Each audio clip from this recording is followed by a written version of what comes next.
Hi guys, welcome to my channel. I am Purnendu, your math teacher. Today I am going to explain you example 4 of chapter 1 real number from class 10 CBSE NCERT book.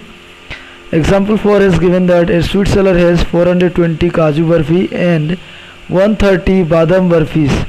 Means in example number 4, a sweet seller has two type of barfis. One is Kaju Barfis and the other is Badam Barfis. The number of Kaju Barfi is 420 and the number of Badam Barfi is 130. She wants to stack them in such a way that each stack has the same number. और वो जो sweet seller है वो उसके हर एक tray में इस तरह रखना चाहती है कि एक ट्रे में समान होना चाहिए, मतलब हर एक ट्रे में समान समान बर्फ़ी रखना चाहती है वो.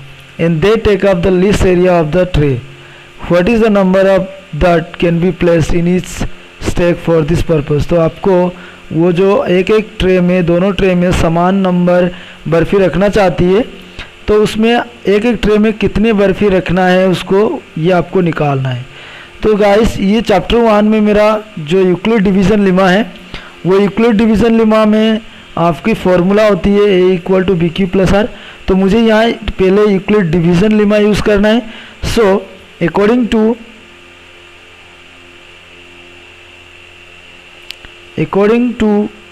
the Euclid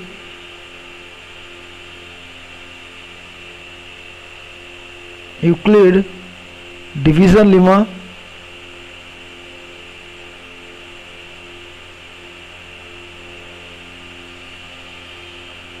Euclid division lemma A equal to B Q plus R, ये आपका फॉर्मूला है. This is a formula A equal to B Q plus R. So this two number we have to divide in by putting Euclid division lemma. So divide करने से पहले जो बड़ी संख्या है उसको डिवाइडेंड लेते हैं हम, और जो छोटी संख्या है उसको डिवाइज़र लेते हैं. और एक चीज़ की ध्यान देना है आपको, जो यूक्लिड डिवीज़न में हम डिवाइड करते हैं तो उसमें जब तक रिमाइंडर आपकी 0 नहीं आ जाता तब तक के आपको डिवाइड करते जाना होगा. ठीक है, तो आइए हम डिवाइड करते. तो मेरा यहाँ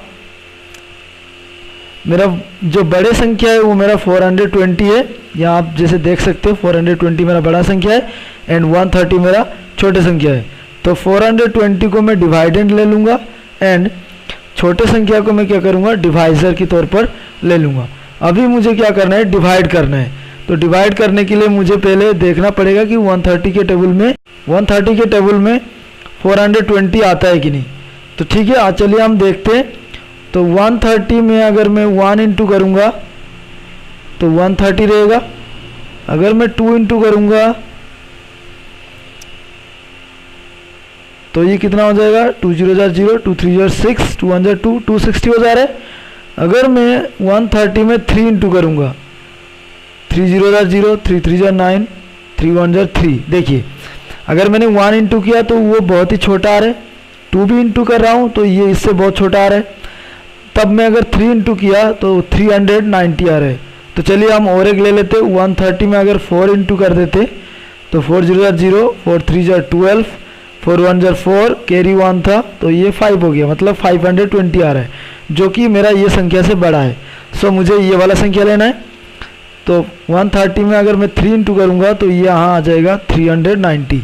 तो 390 यहाँ हमेशा माइनस करते हैं, तो ये माइनस कर देंगे तो 0 आ जाएगा. 12 से 9 जाएगा 3. ठीक है, तो यहाँ 30 रिमाइंडर आ रहे हैं. तो मेरा जब तक रिमाइंडर 0 नहीं आ जाता तब तक हमें डिवाइड करते जाना है. अभी हम डिवाइड करेंगे.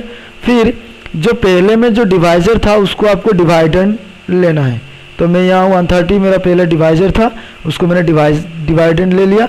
अभी 30 के टेबल में 130 आता है कि नहीं हम उसको ट्राई करेंगे. तो आप देखते जाना कि 30 के टेबल में अगर मैं 1 इंटू करूँगा तो 30 आएगा. अगर मैं 2 इंटू करूँगा तो 32 60 होती है जो कि इससे बहुत छोटा होता है. फिर अगर मैं 30 के टेबल में 3 इंटू करूँगा तो 90 होता है, फिर भी इससे छोटा होता है. अगर मैं 4 करूँगा तो ये कितना आएगा, 120. 4 इसलिए लिया क्योंकि 30 में अगर मैं 5 इंटू करता हूँ 5 इंटू करता हूँ तो ये 150 हो जाते हैं। 150 जो है मेरा 130 से बड़ा है, तो बड़ा संख्या हम ले नहीं सकते, इसलिए हमें छोटा लेना है। तो 4 ले लेते, तो ये 0 और ये 3 से 2 जाएगा 1। फिर से रिमाइंडर 0 नहीं आया, इसीलिए मैं और एक डिवाइड करूँगा। यहाँ जो डिवाइजर था मैं उसको डिवाइडेड मान लूँगा। अभी 10 के टेबल में 30 आता है कि नहीं देखना पड़ेगा। तो 10 के टेबल में 30 आता है, देन 10 के टेबल में 30, 10 3 जार होती है 30, तो यहाँ रिमाइंडर मेरा 0 आ गया। जब रिमाइंडर 0 आ गया, जिसके द्वारा आपने डिवाइड किया था, मतलब जो डिवाइजर है आपका, वो होगा आपकी HCF। So the HCF of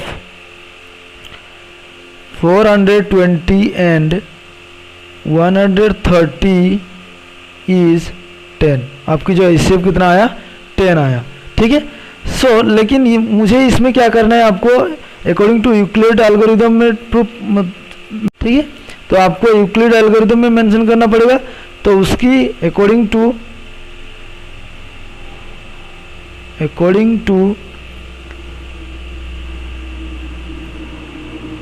Euclid algorithm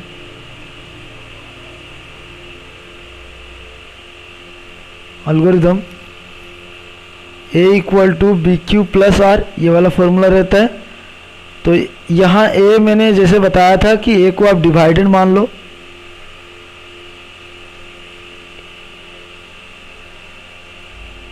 divided equal to divisor into question plus reminder.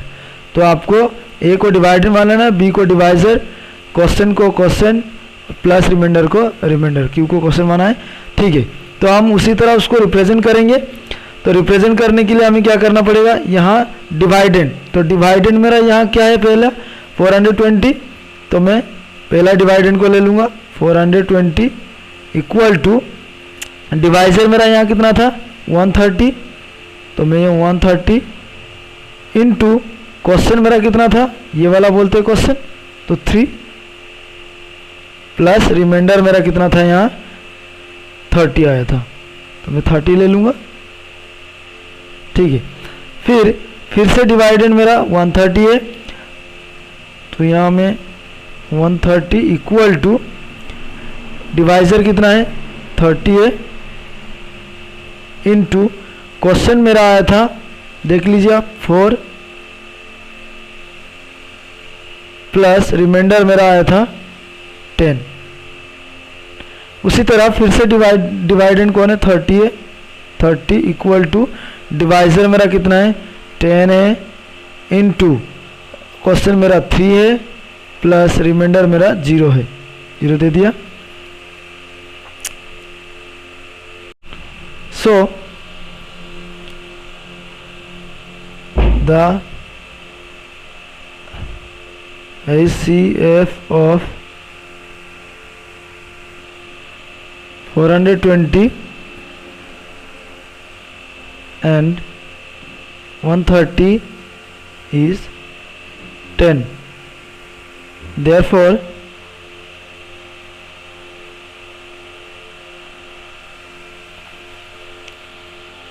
the sweet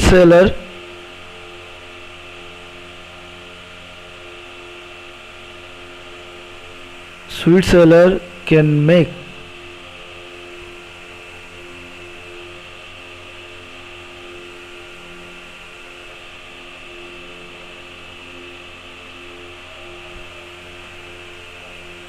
stacks of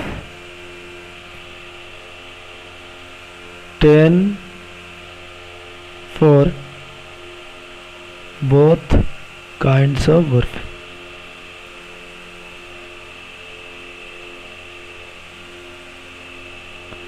तो स्वीट सेलर को हर एक स्टैक में 10-10 बर्फी रखना जरूरी है। Thank you.